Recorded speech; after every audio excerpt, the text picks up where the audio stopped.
Jack el Destripador fue el autor del asesinato de al menos 5 mujeres, todas ellas prostitutas. Es probablemente el asesino más famoso de la historia.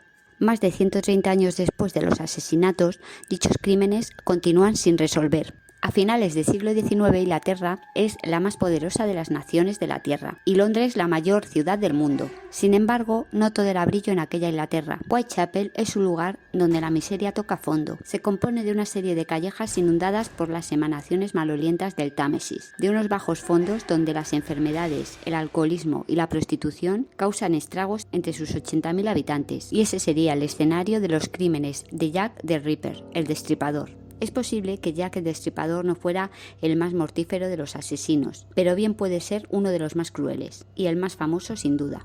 Nunca se supo su identidad. Los crímenes de Whitechapel desvelaron la existencia de una Gran Bretaña distinta, humillada y pobre. Sin embargo, estas explicaciones no bastan para aclarar por qué más de 125 años después la figura del Destripador se ha convertido en leyenda, por qué siguen apareciendo libros en torno a sus crímenes, por qué hay revistas especializadas en estudiar su perfil, o por qué las investigaciones han llegado incluso a dar nombre a una materia, la riperología, a medio camino entre la ciencia y la mera especulación. La respuesta es sencilla. De haber sido apresado Jack el Destripador hace mucho que hubiera dejado de interesarnos, pero ocurre que tanto tiempo después, lo que sabemos de él es en esencia lo mismo que se sabía en su tiempo, nada.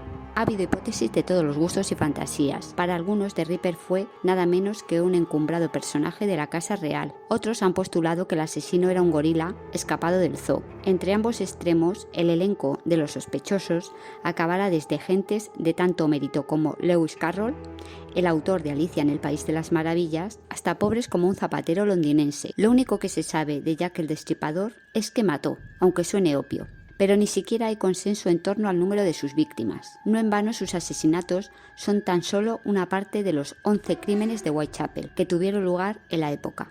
Los investigadores más reputados limitan a 5 sus víctimas. Se trata de Mary Ann Nichols, Annie Chapman, Elizabeth Stride, Catherine Eddowes y Mary Jane Kelly, todas ellas prostitutas y alcohólicas. También se ha acotado temporalmente su actuación, de finales de agosto a mediados de noviembre. Apenas asesinó durante 70 días. Tal y como iba a escribir el detective Reid, uno de los más sagaces de los que siguieron el caso, estos son los únicos hechos comprobados. Todos los crímenes se cometieron tras el cierre de los bares. Todas las víctimas eran de la misma clase, la más baja entre las bajas, y vivían no más lejos de un cuarto de milla unas de otras. Todas además fueron muertas del mismo modo. El resto es todavía una sombra y misterio impenetrable. No le bastaba con matar, sino que también tenía que hacer un daño gratuito al cadáver. Como bien apunta un riperólogo, el núcleo del miedo es que es incomprensible y lo desconocido es lo más temido de todo. En el caso del Destripador, el misterio iba a ser el terreno cedido al temor. Nunca nadie oyó un solo grito, una petición de socorro, en un barrio donde las gentes vivían literalmente empaquetadas.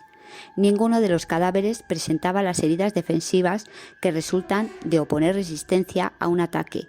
De hecho, el único presunto avistamiento del criminal solo ha servido para arrojar más pavor sobre su modo de matar. En la noche del 8 de septiembre de 1888, una mujer se encontró con Annie Chapman acompañada de un extranjero de piel morena y mediana altura, ataviado con una capa oscura y una gorra como la de Sherlock Holmes. El encuentro se habría producido recién pasada las 5:30 de la madrugada. Pues bien, a las 6:10, cuando el médico G. B. Phillips acudió a levantar el cadáver, el Destripador ya había matado a Chapman. Como sus otras víctimas, ella tampoco pudo ni resistirse ni gritar. Scotland Yard, la policía metropolitana de Londres, interrogó a cientos de personas. Se aludía a la cercanía de Whitechapel al puerto. Podía haber sido un marinero de paso o tal vez un estibador. Se supuso que el asesino tenía que ser un médico, o como mínimo un carnicero, alguien con conocimientos de anatomía o por lo menos de despiece, pero incluso las posibles pistas multiplicaban la confusión. Por ejemplo, la inscripción en tiza junto al delantal ensangrentado de Catherine Eddowes, en la que se culpaba a los hebreos: los judíos son los hombres que no serán culpados por nada. El texto fue borrado enseguida para evitar ataques antisemitas. O una de las piezas mayores de la riperología, la carta con remite desde el infierno que, acompañada de un trozo de riñón, recibió la policía y que por una vez no parecía invención de la prensa. Son pocos los consensos en torno a la personalidad del Destripador. Uno de los pioneros en la elaboración de perfiles criminales sería el Dr. Bones, cuyo dictamen ha merecido la aplauso general. El asesino debe de haber sido un hombre físicamente fuerte y de gran frialdad y audacia. En su aspecto exterior debe de ser un hombre tranquilo, de apariencia inofensiva, probablemente de mediana edad y vestido de modo cuidadoso y respetable. Hay otro rasgo que Bond nos señaló. El asesino tenía un conocimiento minucioso de Whitechapel. El perfil del doctor ha recibido alabanzas hasta hoy, pero sigue sin contestar a la pregunta básica: ¿quién fue Jack el Destripador? El estamento médico siempre ha tenido relevancia en el ámbito